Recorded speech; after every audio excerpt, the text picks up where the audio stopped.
ನಮ್ಮ ಕರ್ನಾಟಕ ವೀಕ್ಷಕರಿಗೆ ನಮಸ್ಕಾರ. ಸೊ ಬೆಂಗಳೂರಲ್ಲಿ ಬರೋಂಥ ಸಂಬಳನ ಇಟ್ಕೊಂಡು ಹೇಗೆ ಅವ್ರ ಲೈಫ್ ಲೀಡ್ ಮಾಡ್ತಿದ್ದಾರೆ ಬೆಂಗಳೂರಲ್ಲಿ, ಮತ್ತೆ ಆ ಸಂಬಳ ಅವ್ರಿಗೆ ಸಾಕಾಗುತ್ತಾ, ಸೇವ್ ಮಾಡ್ತಿದಾರ ಆ ಸಂಬಳನ ಅನ್ನೋದ್ರ ಬಗ್ಗೆ, ಹ್ಯಾಪಿಯಾಗಿದ್ದಾರಾ ಫಸ್ಟ್ ಅವರು ಅನ್ನೋದ್ರ ಬಗ್ಗೆ ಅವ್ರ ಹತ್ರನೇ ಕೇಳಿ ತಿಳ್ಕೊಳ್ಳೋಣ ಬನ್ನಿ. ಹಾಯ್ ಸರ್, ನಿಮ್ಮ ಹೆಸರು? ನಾಗರಾಜ್ ಅಂತ. ಸೊ ಏನ್ ಕೆಲಸ ಮಾಡ್ತಿದ್ದೀರಾ? ನಾವು ಎಕ್ಸಿಕ್ಯೂಟಿವ್, ಮಾರ್ಕೆಟಿಂಗ್ ಎಕ್ಸಿಕ್ಯೂಟಿವ್. ಸೊ ಎಷ್ಟು ಸ್ಯಾಲ್ರಿ ಕೇಳ್ಬೋದಾ, ಹೇಳ್ತೀರಾ? ಸ್ಯಾಲ್ರಿ ಹೇಳಿ ಏನಿದೆ ಬಿಡಿ, ಬರುತ್ತೆ ಒಂದು 35 ಬರುತ್ತೆ. ಸೊ ಹೇಗೆ ನಿಮ್ ಫ್ಯಾಮಿಲಿ ರನ್ ಮಾಡ್ತೀರಾ? ಯಾವ ಮನಿ ಸಾಕಾಗುತ್ತಾ? ಸಾಕಾಗಲ್ಲ ಮೇಡಮ್, ಆದ್ರೂ ಅಡ್ಜಸ್ಟ್ ಮಾಡ್ಕೊಂಡು ಮಾಡ್ತೀವಿ. ಏನ್ ಸೊ ಮಾಡೋದು? ಅದೇ ಇವಾಗ ಆ ಮನಿ ಇಟ್ಕೊಂಡೆ ನಾವು ನೆಕ್ಸ್ಟ್ ಜನರೇಷನ್ ಅವರು ಈ ತರ ಎಲ್ಲ ಮಾಡ್ಬೋದು. ಇಷ್ಟು ಸ್ಯಾಲ್ರಿ, ಕಡಿಮೆ ಸ್ಯಾಲ್ರಿಯಲ್ಲೇ ನೀವು ಜೀವನ ನಡೆಸ್ಬೋದು ಅಂದ್ರೆ ಹೇಗೆ ಹೇಳ್ತೀರಾ? ಮತ್ತೆ ಎಕ್ಸ್ಪೆನ್ಸ್ ಎಲ್ಲ ಹೇಗೆ ಕಡಿಮೆ ಮಾಡ್ಕೋಬಹುದು ನಾವು? ನಾರ್ಮಲ್ ರೆಗ್ಯುಲರ್ ಆಗಿ ಮಾಡೋದ್ರಲ್ಲಿ ಸ್ವಲ್ಪ ಕಮ್ಮಿ ಮಾಡ್ಕೊಂಡು ಜೀವನ ಮಾಡ್ಬೇಕು. ಅದೇ ಕಷ್ಟ ಯಾವ ಇದೆ ತರ ಅದ್ರಲ್ಲಿ. ಯಾವ ತರ ಯಾವ ತರ ಅಂದ್ರೆ ನಾವು ಡೈಲಿ ವೆಚ್ಚ ಏನೇನ್ ಮಾಡ್ತೀವಿ ಅದ್ರ ಮೇಲೆ ಒಂದ್ ಸ್ವಲ್ಪ ಕಮ್ಮಿ ಮಾಡ್ಕೊಂಡು ಜೀವನ ಮಾಡ್ಬೇಕು ಅಷ್ಟೇ. ಸರಿ, ಏನ್ ಅವಾಯ್ಡ್ ಮಾಡಿದ್ರೆ ನಮ್ಗೆ ಎಕ್ಸ್ಪೆನ್ಸ್ ಎಲ್ಲ ಕಡಿಮೆ ಆಗುತ್ತೆ ಅಂತ ಅನ್ಕೊಂತಿದ್ದೀರಾ? ನಮ್ ಲೈಫ್ ಟೈಮ್ ಅಲ್ಲಿ ಇದನ್ನ ನೀವು ಕಡಿಮೆ ಮಾಡ್ಕೊಳ್ಳಿ, ಎಕ್ಸ್ಪೆನ್ಸ್ ಎಲ್ಲ ಕಡಿಮೆ ಆಗುತ್ತೆ, ನಮ್ಗೂ ಖರ್ಚು ಏನು ಸಿಗರೇಟ್ ಕುಡಿಯೋದು ಇಲ್ಲ ಎಣ್ಣೆ ಹೊಡಿಯೋದು ಈ ತರ ಏನಾದ್ರು ಅವಶ್ಯಕ ಇದ್ರೆ ಕಟ್ ಮಾಡ್ಕೋಬೇಕು ಅವೆಲ್ಲ.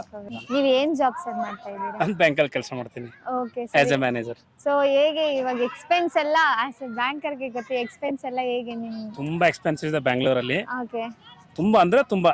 ಅದು specially in terms of school fees, ಆಮೇಲೆ ಇದು ಎಕ್ಸ್ಪೆನ್ಸಿವ್, ಡೈಲಿ ಬೇಸ್ ಎಕ್ಸ್ಪೆನ್ಸಿವ್, ತುಂಬಾ ತುಂಬಾ ಕಾಸ್ಟ್ಲಿ ಇದೆ Bangalore. But how you manage?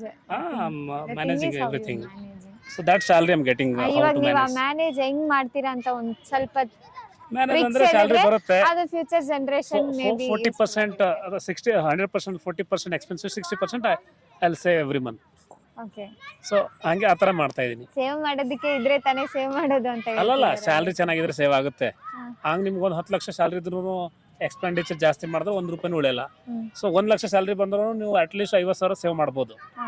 ಆ ಥರ ನೀವು 10 ಲಕ್ಷ ಸ್ಯಾಲ್ರಿ ಇದ್ರೂ ನೀವು ಸೇವ್ ಮಾಡೋಕ್ಕಾಗಲ್ಲ ಬೆಂಗಳೂರಲ್ಲಿ, ಯಾಕಂದ್ರೆ ಎಂಜಾಯ್ಮೆಂಟ್ ಆ ಥರ ಮಾಡ್ತಾರೆ. ಸೊ ಬ್ಯಾಂಕಿಂಗ್ ಅಂತ ಹೇಳ್ತಿದಾರಲ್ವಾ, ಸೊ ಬ್ಯಾಂಕ್ ಅಲ್ಲಿ ಡೆಪಾಸಿಟ್ ಆ ತರ ಎಲ್ಲ ಏನಾದ್ರು ಇರುತ್ತೆ ಅಲ್ವಾ ಸೇವ್ ಮಾಡೋದಕ್ಕೋಸ್ಕರ? ಈ ತರ ಮಾಡಿದ್ರೆ ನಿಮ್ಗೆ ಇಂಟ್ರೆಸ್ಟ್ ಬರುತ್ತೆ ಅನ್ನೋದು ಯಾವ್ದು? ಡೆಫಿನೆಟ್ಲಿ ಬ್ಯಾಂಕಲ್ಲಿ FD ಇರುತ್ತೆ, RD ಇರುತ್ತೆ. ಪರ್ ಮಂತ್ RD ಅಂದ್ರೆ ರಿಕವರ್ ಡೆಪಾಸಿಟ್. ಓಕೆ. ನೀವು ಯಾವಾಗ ಪರ್ ಮಂತ್ ನಿಮ್ಗೆ ಎಷ್ಟಾಗುತ್ತೋ ಅಷ್ಟು ಡೆಪಾಸಿಟ್ ಮಾಡ್ಬೋದು. FD ಅಂದ್ರೆ ನೀವು ಎಷ್ಟಾದರೂ starting from 10,000 up to 5 crore ತನಕ ಮಾಡ್ಬೋದು.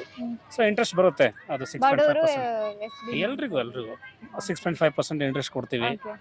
ಸೊ ಅದು ಅಟ್ಲೀಸ್ಟ್ 1 ಲಕ್ಷ ಇಟ್ಟರೆ 650 ರೂಪೀಸ್ ಬರುತ್ತೆ ಪರ್ ಮಂತ್. ಸೊ ಆ ಥರ ಸಪೋರ್ಟ್ ಆಗುತ್ತೆ. 650 ರೂಪೀಸು ಅದನ್ನು ಒಂದು ದುಡ್ಡು ಅಲ್ವಾ, ಅದೊಂದು ಸೋರ್ಸ್ ಆಫ್ ಇನ್ಕಮ್. ಆ ಥರ ಸೇವ್ ಮಾಡ್ಕೊಳ್ಳಿ, ಬೆಟರ್, ಫ್ಯೂಚರ್ ಹೆಲ್ಪ್ ಆಗುತ್ತೆ. ಎಕ್ಸ್ಪೆನ್ಸ್ ಕಡಿಮೆ ಮಾಡ್ಬೇಕಂದ್ರೆ ಏನ್ ಮಾಡ್ಬೇಕಂದ್ರೆ ನೀವು ಮೇಕಪ್ ಬಿಡ್ಬೇಕು ಫಸ್ಟ್. कैसा लगा मेरा मजाक? ಡೈಲಿ ದೆನ್ ನೀವು ಎಷ್ಟು ಸ್ಯಾಲ್ರಿ ಬರುತ್ತೆ ಅದರಲ್ಲಿ 40% ಖರ್ಚು ಮಾಡಿ, 60% ಸೇವ್ ಮಾಡಿ. ನಿಮ್ಗಂತಲ್ಲ ನಾನು ಮೇಕಪ್ ಹೇಳ್ತಾ ಇದ್ದೀನಿ, ಸಾಮಾನ್ಯವಾಗಿ ಹೇಳ್ತಾ ಇದ್ದೀನಿ. ಬಿಕಾಸ್ ಓನ್ಲಿ ಫಾರ್ ಲೇಡೀಸ್ ಹೇಳ್ತಾ ಇದ್ದೀನಿ. ತುಂಬಾ ಈ ಹೋಗ್ತಾರಲ್ಲ, ನನಗೆ ಹೇಳಕ್ಕಾಗಲ್ಲ, ಬ್ಯೂಟಿ ಪಾರ್ಲರ್ ತುಂಬಾ ನಮ್ಮ ವೈಫ್ ಅದರಲ್ಲೇ ದುಡ್ಡು ಹಾಕ್ತಾಳೆ. ಸೊ ಅದೊಂದು ಕಡಿಮೆ ಮಾಡಿ, ದೆನ್ ಮನೆಯಿಂದ ಊಟ ಮಾಡಿ, ಹೊರಗಡೆ ಖರ್ಚು ಮಾಡಬೇಡಿ. ಹೊರಗಡೆ ತಿಂದರೆ ಹೆಲ್ತ್ ಇಶ್ಯೂ ಆಗುತ್ತೆ. ನಾನು ತುಂಬ ಹೊರಗಡೆ ತಿಂತಿದ್ದೆ, because I used to have lot of food outside, junk food. ನನಗೆ ತುಂಬ ಗ್ಯಾಸ್ಟ್ರಿಕ್ ಪ್ರಾಬ್ಲಮ್ ಆಯಿತು, ನಾನು ಬಿಟ್ಟಿದ್ದೆ ಔಟ್ಸೈಡ್ಸು. ಇವಾಗೆಲ್ಲ ಮನೆಯಿಂದ ಊಟನೇ ತಿಂತಾ ಇದ್ದೀನಿ. ಸೊ ಅದೇ ಎಕ್ಸ್ಪೆಂಡಿಚರ್ ಆದರೆ ಮನೆಯಿಂದ ಎಲ್ಲ ಕೆಲಸ ಮಾಡ್ಕೊಂಡು ಹೋಗಿ, ಹೊರಗಡೆ ಏನೋ ಖರ್ಚು ಮಾಡಬೇಡಿ ಅಷ್ಟೇ. ಹಾಯ್ ಸರ್, ನಿಮ್ಮ ಹೆಸರು? ನನ್ನ ಹೆಸರು ಪ್ರಕಾಶ್ ಅಂತ. ಸೊ ಏನ್ ಕೆಲಸ ಮಾಡ್ತಿದ್ದೀರಾ? ನಾನು ಸೋಷಿಯಲ್ ವರ್ಕ್ ಮಾಡ್ತೀನಿ. ಸೋಷಿಯಲ್ ವರ್ಕ್ ಮಾಡ್ತಿದ್ದೀರಾ. ಸೊ ಸ್ಯಾಲ್ರಿ ಕೇಳ್ಬೋದಾ? ಕೇಳ್ಬಾರ್ದಾ? ಓಕೆ ಸರ್, ಇವಾಗ ನೆಕ್ಸ್ಟ್ ಜನರೇಷನ್ ಬಂದು ಎಕ್ಸ್ಪೆನ್ಸಿವ್ನ ಈ ಥರ ಕಡಿಮೆ ಮಾಡ್ಕೋಬೋದು ಅಂದರೆ ಹೆಂಗೆ ಹೇಳ್ತೀರಿ? ಯಾವುದಾದ್ರೂ ಟಿಪ್ಸ್ ಹೇಳಿ.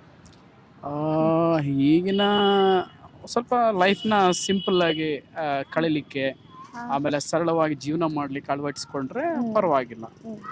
ಸೊ ಇದನ್ನ ಅವಾಯ್ಡ್ ಮಾಡ್ಕೊಳ್ಳಿ, ನಿಮ್ಗೆ ಎಕ್ಸ್ಪೆನ್ಸಿವ್ ಎಲ್ಲ ಕಡಿಮೆ ಆಗುತ್ತೆ ಅಂದ್ರೆ ಒಂದನ್ನ ಅವಾಯ್ಡ್ ಮಾಡ್ಕೊಳ್ಳಿ ಅಂದ್ರೆ ಯಾವ್ದು ಹೇಳ್ತೀರಾ ನೀವು ಅವಾಯ್ಡ್ ಮಾಡ್ಕೊಳ್ಳಿ